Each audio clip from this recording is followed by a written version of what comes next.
ہمارے ملک میں ایک ادارہ ہے این ڈی ایم اے سے بنتا کیا ہے؟ Natural disaster management authority. مطلب کسی قسم کی بھی نیچرل ڈیزاسٹر اگر پاکستان میں منعقد ہوتی ہیں یا انہونی یہ واقعات پیش آتے ہیں تو اس کس نے قابو کرنا، کس کی ذمہ داری ہوتی ہے؟ وہ نیچرل ڈیزاسٹر مینجمنٹ اتھارٹی کی ہوتی ہے.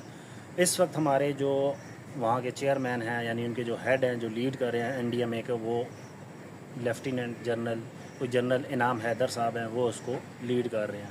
ابھی میں نے ایک خبر پڑھی کہ ہمارے پرائم منسٹر شہباز شریف صاحب نے ٹیلی فونک رابطہ کیا ہے جنرل انعام حیدر صاحب سے کہ آپ نے صوبائی حکومتوں سے رابطے میں رہنا ہے اور کسی بھی قسم کی ناگہانی ہنگامی صورتحال میں صوبائی حکومتوں کو معاونت فراہم کرنی ہے.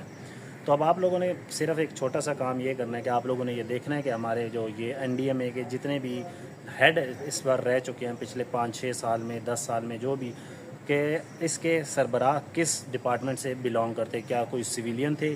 کیا اسٹیبلشمنٹ سے بلانگ کرتے تھے؟ پاک آرمی سے بلانگ کرتے تھے؟ کسی فورس سے بلانگ کرتے تھے؟ یا ایز اے سویلین کسی ادارے سے بلانگ کرتے تھے؟ تو یہ آپ دیکھ لیں اور اس کے بعد آپ لوگ یہ اندازہ اور خود فیصلہ کیجئے گا کہ کیا اس کی ذمہ داری کے پی کے حکومت پہ بنتی ہے، فیڈرل حکومت پہ بنتی ہے، یا اسٹیبلشمنٹ کی کسی ادارے پہ بنتی ہے.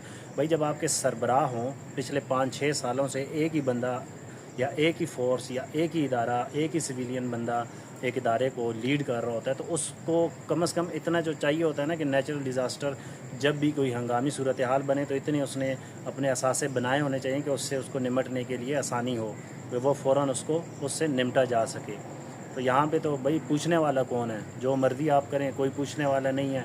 تو پاکستانیوں، ہمارے لیے سوچنے کی بات ہے کہ اب ہم کس طرف جا رہے ہیں، ملک کو کس طرف لے کے جایا جا رہا ہے.